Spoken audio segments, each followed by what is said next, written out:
মিডিয়ার মাধ্যমে তোলপাড় চলছে।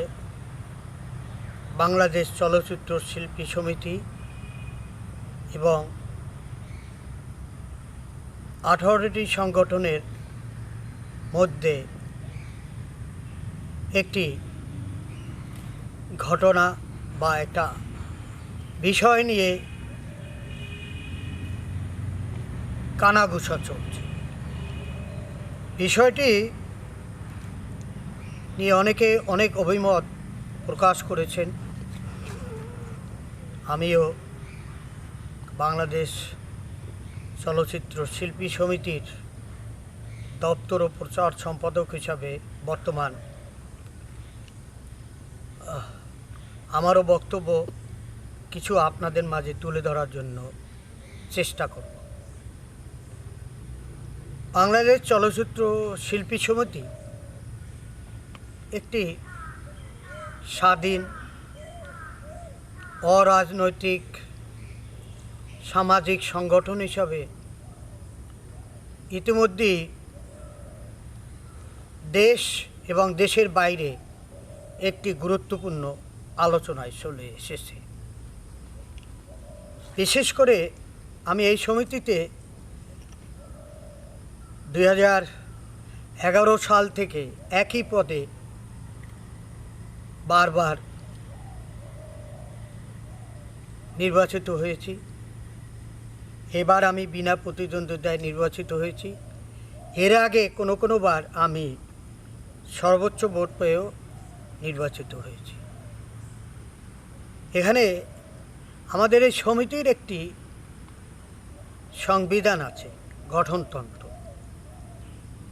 আমরা যখন নির্বাচিত হই তখন এই গঠনতন্ত্রের আলোকে শপথ বাক্য পাঠ করে সমিতির কাজ করতে হয়।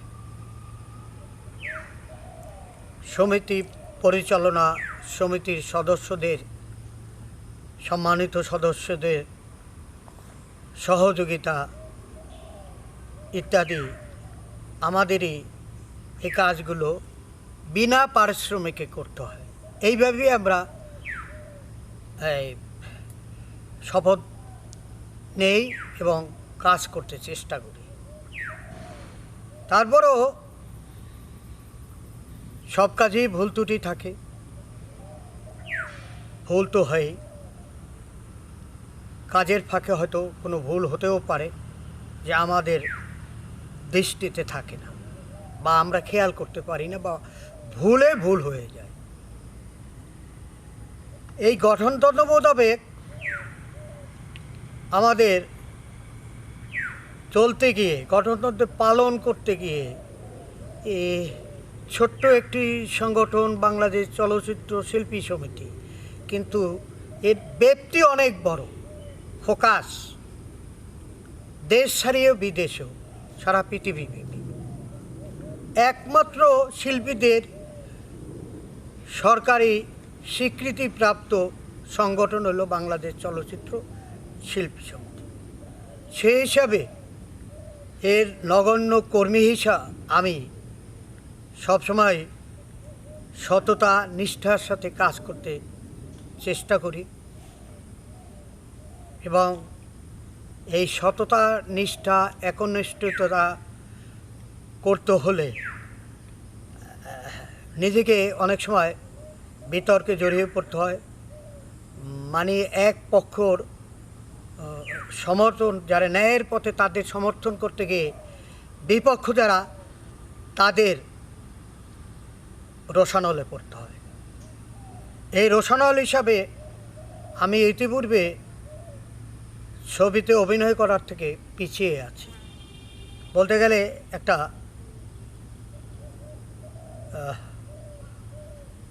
স্থানীয় বা লোকাল পলিটিক্সের কারণে লোকাল পলিটিক্সের কারণে আমাকে অনেক সময় ছবি থেকে দূরে রাখা হয়। আমি নিজের কথা যদি বলি, আমি এই চাকরির রিটায়ার্ড করেছি একটা সরকারি প্রতিষ্ঠানে, বাংলাদেশ কৃষি উন্নয়ন কর্পোরেশনে আমি অডিট অফিসার হিসাবে কর্মরত ছিলাম। সেখানেও আমি ন্যায়নিষ্ঠার সাথে কাজ করেছি, পাশে পাশে চলচ্চিত্র অভিনয় করেছি। আমার অভিনয়ের দিনক্ষণ থেকে আজ পর্যন্ত প্রায় 38-39 বছর, কিন্তু সে তুলনায় আমার ছবির সংখ্যান বেশি না, হাজার ছাড়িয়ে যাওয়ার কথা। সেখানে আমি 600 থেকে 700-র মধ্যে ছবি করেছি, সম্ভবত ছোট বড় ক্যারেক্টার নিয়ে। কেন আমার আগে তো শুক্র শনিবার 2 দিন ছুটি ছিল, তখন কাজ করতে সুবিধা হতো। এখন শুক্রবার ছিল, 11 সালে আমি রিটায়ার্ড করেছি। এরপর থেকে আমি এর নেতৃত্ব এসেছে। সদস্যরা আমাকে ভালোবেসে ভোট দিয়েছে এবং আমাকে তারা তাদের চিন্তায় আমাকে উপযুক্ত মনে করি এখানে বসেছে। এবং এই বসানো এবং আমার এই কাজটা এই ডেকে আমি একটা শপথ হিসাবে নিয়েছি। আমি একটা এই বয়সে একটা শান্তি শৃঙ্খলার বা যেটা সঠিক সেই পথে চলার চেষ্টা করেছি। তো এবারকার যেটা হয়েছে, দীর্ঘদিনের বাংলাদেশ চলচ্চিত্র শিল্পীদের মধ্যে একটা দাবি ছিল যে কিছু অশিল্পীরা এই সংগঠনে ঢুকে গেছে, যারা মেম্বারশিপ পেয়েছে বিভিন্ন সময় বিভিন্নভাবে। তো তাদের শিল্পী সমিতির পূর্ণ সদস্য থেকে সহযোগী সদস্য করা হয়েছে, কিন্তু বাজারে উঠে গেছে বাদ দেওয়া হয়েছে। আমার জানা মতে কাউকে বাদ দেওয়া হয় নাই, তাদের শুধুমাত্র মান নির্ণয় করা হয়েছে, সেটাও গঠনতন্ত্র মোতাবেক। গঠনতন্ত্রে আমাদের 3 প্রকার শিল্পী আছে। একে হলো আজীবন সদস্য, আর হল পূর্ণ সদস্য, আর সহযোগী সদস্য। এখানে ডিফারেন্স হলো আজীবন সদস্য যারা, তারা ভোটে দাঁড়াতে পারবে না, অন্য চাঁদা দিতে হবে না, তাদের সম্মানিত যারা আজীবন সদস্য সম্মানিত তারা ভোট দিতে পারবে। আর পূর্ণ সদস্য যারা, তারা ভোটও দিতে পারবে, চাঁদাও দিতে হবে এবং নির্বাচনও করতে পারবে। সহযোগী শিল্পীদের সকল সুযোগ সুবিধা পাবে, তারা ভোট প্রদানে বিরত থাকবে, ভোট দেওয়ার তাদের ক্ষমতা থাকবে না, তারা সাহায্য সহযোগিতা সবই পাবে, সব কিছু পাবে। কিন্তু এই ভুল বোঝাবুঝির অবসান নিয়ে অবকাশে এবং এইটা যা করা হয়েছে সবার মতামত নিয়ে করা হয়েছে কার্যকরী পরিষদের, এবং উপরে ছিল একটা আমাদের আবার গঠনতন্ত্রে আছে উপদেষ্টা পরিষদে আমাদের শ্রদ্ধেয় ফারুক সাহেব, আলমগীর সাহেব, তারপর সোহেল রানা সাহেব, মাসুদ পারভেজ সোহেল রানা, ডাইরেক্টর মাসুম বাবুল, তারপরে ইলিয়াস কাঞ্চন সাহেব, উজ্জ্বল সাহেব প্রমুখ শিল্পীরা ছিলেন, এবং তাদের রেখেই এই কার্যবলী পরিপূর্ণ করা হয়েছে। কোনো ক্ষেত্রে শিল্পী সমিতির এটা গঠনতন্ত্রেই আছে, যদি কোনো সময় কোনো ভুলক্রমে কোনো সদস্যকে পূর্ণ সদস্য করা হয়, তাকে কার্যকরী পরিষদ সিদ্ধান্ত নিয়ে তাকে পূর্ণ আবার মান নির্ণয় করে যথোপযুক্ত জায়গায় নিয়ে যেতে পারবে। কিন্তু এখানে আমাদের দেশে তো একটা সবারই মধ্যে এই কাজটি বেশি করে যে আমি সবাই নিজেকে বড় ভাবে মান নির্ণয় করা হয়েছে, এর মধ্যেও হয়তো বা ভুল হতে পারে, তারও অবকাশ আছে। শিল্পী সমিতি অ্যাপ্লিকেশন করলে তাদের মান পুনর্নির্ণয় করা যেতে পারে। এটাও তারা কোনো অ্যাপ্লিকেশন বা তারা কোনো কিছু না করে, তারা একটা মোর্চা গঠন করে এবং এই সুযোগে 18 সংগঠন তাদেরকে নিয়ে, যেটা শিল্পী সমিতির ব্যাপার, সেখানে প্রযোজক সমিতি ইন্টারফেয়ার করে এটা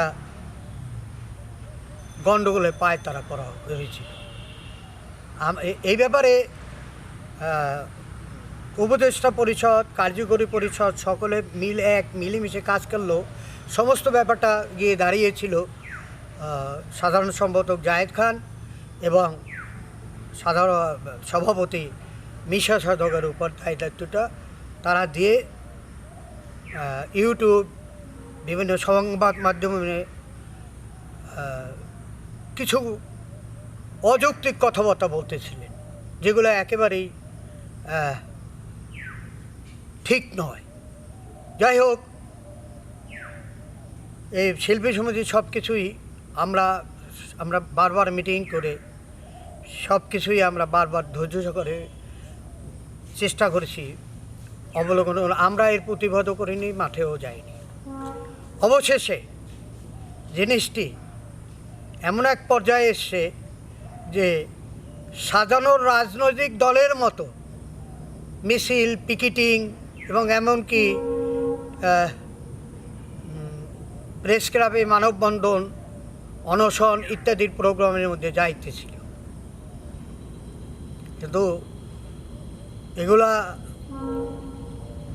স্থানীয়ভাবে পুলিশ, স্থানীয় প্রশাসনের কাছে খবরটা পৌঁছার পর তারা এটা যাচাই বাছাই করে সবাইকে থেমে যেতে বলছে।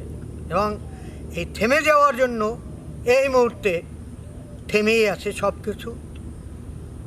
তারা চাচ্ছেন, স্থানীয় প্রশাসন চাচ্ছেন, সবাই চাচ্ছেন, সবাই নজর থাকে এটা নিয়ে বিশৃঙ্খলার কোনো অবকাশ নাই। প্রসঙ্গক্রমে বলতে হয়, চলচ্চিত্র শিল্পে এর আগেও এরকম অনেক ঘটনা ঘটেছে, কিন্তু এবারকার মতো এত ন্যাক্কারজনক বা এত খোলামেলা বাইরে ফোকাসে দেশের বাইরে ভাবমূর্তি শিল্পী তথা শিল্পাঙ্গনের সকলের ভাবমূর্তি নষ্ট করার জন্য যে পায়তারা চলছিল সেটা কোনোবারই হয়নি। এবার যেটা হয়েছে, যেটা খুব লজ্জাস্কর এবং যেটা মেনে নেওয়া যায় না। যাই হোক,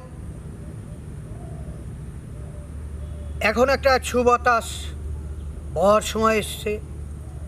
সবারই, আমার মনে হয় সবারই বোধোদয় হয়েছে, আর নয়। আমরা সবাই একসঙ্গে মিলেমিশে কাজ করি। এমনি সারা বিশ্ব অর্থনৈতিকভাবে সংকটে, সাথে সাথে বাংলাদেশও, সাথে সাথে চলচ্চিত্র অঙ্গনও অর্থ সংকটে, কাজ নেই মানুষের। এর মধ্যে যদি আমরা নিজেরা কাদা ছুটোছুটি করি তাহলে তো আমাদের সবারই অমঙ্গল হবে। এটা চিন্তা করে সবাই থেমে আছে। হয়তোবা আগামী দিনে আমরা অপেক্ষা করছি এমন একজন নেতৃত্ব আসবেন যার ডাকে সবাই বসে মিলে মিশে আবার আমরা কাজ করতে পারবো, আবার সুবতাস বসবে। এটা আশা করি আমি, যে একটা সংকটের জন্য যে সমাধান, এই সমাধানের কথাও আমি বললাম আমার চিন্তাধারায় সাধারণ একজন চলচ্চিত্র কর্মী হিসাবে। তো আমি আশা করছি এই সংকট কেটে যাবে অচিরেই। এরকম একটা আভাস আমি শুনতে পাচ্ছি। দেখা যাক, আপনারা জানবেন কীরকমভাবে সংকট কেটে যায়। আপনারাও হয়তোবা আশা করে আছেন এটাই। যাই হোক, আজকের এই যে সংকটকালীন সময় চলচ্চিত্রের একটা বিষয় নিয়ে, সে বিষয় আপনাদের সামনে কিছু শেয়ার করলাম, বক্তব্য দিলাম, মুক্ত মনের আলোচনা করলাম। এই আলোচনায় কাউকে আমি ব্যথিত করতে চাই না, কাউকে কষ্ট দিতে চাই না। সবাই যেন আমারটা পজিটিভলি নেয়, এ আশা করে আজকের মতো এই আলোচনা এখানে শেষ করছি।